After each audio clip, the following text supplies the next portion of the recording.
يا صاحب الهوك هات الكاس والدله، من القهوة المر قرب صب لي فنجال الليل هالخط فاضي، والطريق سهلة والهاج سقبلك إلى الحرف بالمكيال كم قد تخورت للبلوط،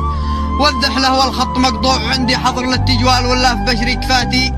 واحرق العمله واشبك مع القوم خط البث والارسال جل الخبر يا مراسلنا من الرمله وصل لي ابيات عبر الهاتف النقال قالوا نروح وكل خبروا اهله من داء معدي وما له دواء فعال الحمد لله صحانا من الغفله كي نذكر الله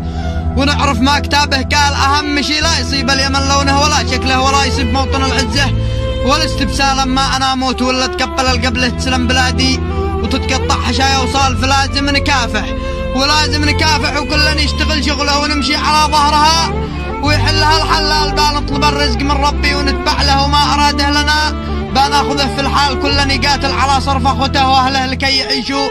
بعزة نفسه واستقلال هذا يبا ثوب والثاني يبا بدله هذا الذي قد جبرنا نشتغل عمال عيب اننا ننتظر من مخرج يسله ولا ندور معونه من رجال أعمال احنا الله رب العرش نخضع له